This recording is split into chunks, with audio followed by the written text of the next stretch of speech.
Hi there, it's Yorkie and welcome to the channel for the 11th episode of the in-depth track guide series for Assetto Corsa Competizione. And just quickly before we get into all the juicy details that are going to help you improve your lap times around this circuit, if you're new to the channel and enjoying this in-depth track guide series, then please consider subscribing to the channel. It will be very much appreciated. And if you want to follow me on other social media pages, my links are down in the description below. So, getting into this 11th episode of the series, we are going to be taking a look at Zolder in Belgium. The track length is 2.49 miles, which equates to 4.01 kilometers, and has, by my count, 14 corners. The track requires a high downforce setup with soft suspension to absorb the curbs and bumps around the circuit, and then the key action areas for this track are turn 1, 2, 4, 5, turn 8, turn 12 and turn 13. And although it's very difficult to overtake around this circuit, these are going to be your best overtaking opportunities. Just like every other previous episode, we are going to start off by taking a look at the pit entry and exit, and this is the pit entry. You're going to start braking for the left-right that actually goes into the pit lane just before you get to the apex of the final corner, so do watch out for traffic who are taking the normal way around the track. And then the actual pit entry line to get your pit speed limiter on is just here at the start of the white building that is on the right hand side just after the right hander. Now when it comes to the end of the pit lane and disengaging that pit limiter, you're going to be doing it just after the marshal hut on the left hand side of the pit lane here. And then when we actually come to merge on onto the circuit, we're going to run between these two barriers. It is quite tight, you only really need to lift through here, you shouldn't need to brake. And then the actual pit lane actually merges on the right hand side of the circuit just before the entry to turn 2, so make sure to stay to the right of that white line. Now moving on to the actual track and all its corners, this is going to be our braking zone for turn 1. It is just after the 100 meter board on the left hand side of the circuit. It's pretty difficult to spot, so look for the indentation in the barrier. We're going to be hard on the brakes and shifting down into either second or third gear depending on the car that you are driving, and aiming to clip your apex just here on the inside curb. You don't want to take too much of this curb in the dry conditions, as it can bounce and unsettle the car and send it out wide. And then when it comes to driving in the wet, you will want to take caution with this inside curb, but you should be fine to use it. From our apex, we're going to get hard on the power and track out wide to this smooth curb on the outside here with some painted tarmac just beyond it. Make full use of this curb in the dry conditions, obviously don't dip a wheel out onto the gravel, and in the wet conditions you'll probably want to be avoiding this curb pretty much entirely to avoid any wheel slip and traction loss. We're then going to pretty quickly bring the car over to the left hand side of the circuit ready for turn 2. This is going to be our braking point just before we get to the hut on the left hand side just outside the circuit there. It's pretty difficult to see, but if you can spot it, it'll be a pretty good reference for this second corner, and our apex is going to be around about here just after the green painted tarmac and the 3 little rumble strips. As the detail mentions, you can use this curb in both the dry and wet conditions, just take a little bit of extra caution in the wet. And then when it comes to the exit of turn 2, yes, there is an exit curb out here, however we don't quite want to be running all the way out towards it. In the dry conditions you can get away with actually running this curb, although do watch out for those intermittent little rumble strips that are there.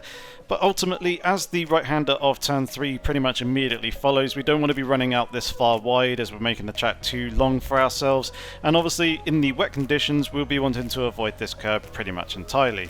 So as mentioned, turn 3 pretty much immediately follows turn 2. There is no need to be lifting off or braking coming through this corner, so we're going to be taking it completely flat out, aiming to apex just off the inside curb around about here.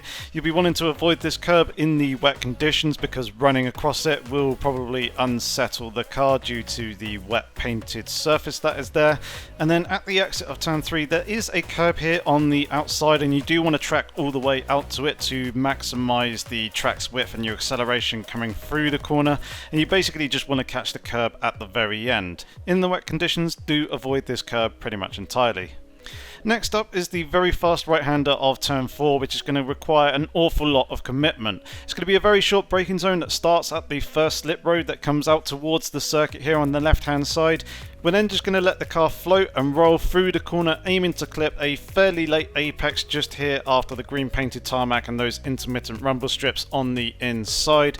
Do take caution with touching the curb in the dry conditions and avoid it in the wet, but we should be in third gear, tracking the car out wide as we come out through the exit, making use of the exit curb. We need to be careful not to dip a wheel out onto the gravel on the outside here, and as always in the wet conditions we'll be wanting to avoid the curb entirely, but maximising our run off this corner is going to help us down our next straight down to the first of the two infamous chicanes around this circuit. So this is going to be our braking point for the first one. It's literally just as we're getting to the 100-meter board there on the right hand side of the track. We're then going to brake hard, shift all the way down into first or second gear depending on the car's gear ratios, turning the car in, and we've got two pretty hefty curbs to contend with.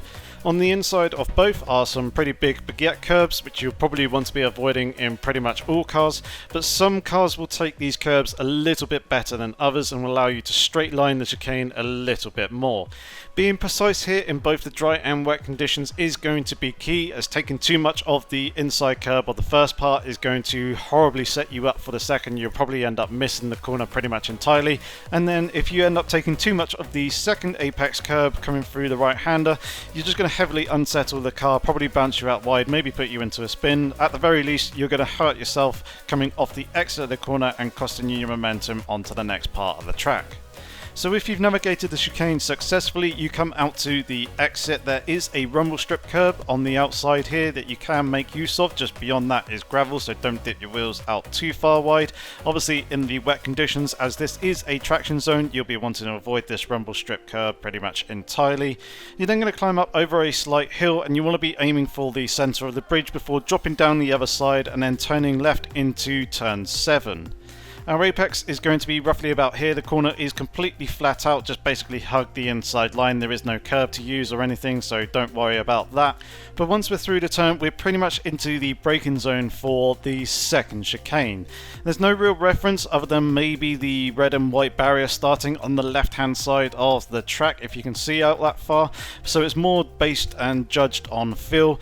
But we're going to brake the car hard and slow down into first or second gear depending on the car's gear ratios. And then we want to try and take as much curb as we possibly can in both the dry and wet conditions on both the two apexes. You can actually get away with quite a lot more curb cutting through here than you actually think. Some cars may actually bottom out in the first right hander of the chicane. As you can see, it dips away through there, so do be careful of that. But the more curb that you can take through turns 8 and 9 here, the more lap time that you are going to save yourself. Immediately after the chicane you do have turn 10, the right hander. You will need to lift slightly as you come into this corner, but it should be taken in second gear. Use that inside curb in the dry conditions. In the wet conditions you could probably still use it, however you will want to be careful as you are kind of picking up the throttle and trying to accelerate out the chicane still a little bit here, so it is a traction zone. And then when coming out through the exit, we want to track out wide in the dry conditions to use this exit curb to maximize the acceleration coming off the corner and the chicane still. However, in the wet conditions you'll be wanting to avoid this rumble strip pretty much entirely. Hanging to the left, we're going to open up turn 11 for ourselves. In the dry conditions, this corner should be completely flat out. You shouldn't need to lift if you get the line right. You can brush the inside curb as well in the dry. However, in the wet, you probably will need to lift, and you'll need to be careful of this inside curb. As you can see, there's quite a bit of camber, so that should help you through the turn. And then as you come out to the exit, in the dry conditions, we are going to make full use of this exit curb out here. Don't dip your wheels out onto the grass, as that will cost you a little bit of momentum and hurt the traction coming off the corner. And as always in the wet conditions, as this is a traction zone, we'll be wanting to avoid this smooth curve that's on the outside here pretty much entirely. We're then going to skip over the little jump and we come into our braking point for turn 12. It's just as we get into the 100-meter board that we need to brake hard and shift down into first gear. We're then going to hook up a mid to late corner apex and try and focus on getting a good smooth run through through the exit. In both the dry and wet conditions, you should be able to use this inside curb pretty much no problem. Just do take a little bit of caution in the wet conditions. And then when we come out of the exit of turn 12, we got a rumble strip out here that we can use in the dry conditions. Do completely avoid it in the wet, as obviously this is a traction zone out here and it will hurt your run coming off the corner. You then want to obviously avoid the subsequent curbs through the mini little chicane that is here in the wet conditions as well. We then come into the final two turns of the track here at Zolder. This is going to be our braking point. It is just past the 100-meter board, round about where the lamppost is there on the right hand side of the track. We're then going to shift the car down into first gear and try and take as much of this apex curb as we possibly can in both the dry and also the wet conditions. There are two baguette curbs here on the inside, so you want to be a little bit careful of those just so they don't unsettle the car. And as we come through this corner, we want to hang towards the middle of the track before transitioning into the final turn, turn 14. There's three little baguette curbs here on the inside, but once again we want to be trying to take as much of the inside curb as we can possibly get away with the car that we are driving. We want to get hard on the power coming out through the exit of the turn, make full use of the exit curb in the dry conditions to maximize our run to the start finish line. But of course, as always in the traction zone, we want to avoid this exit curb in the wet. So now that we've done a breakdown of all the corners, let's jump in the car and see how it looks pieced together.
Fastest lap.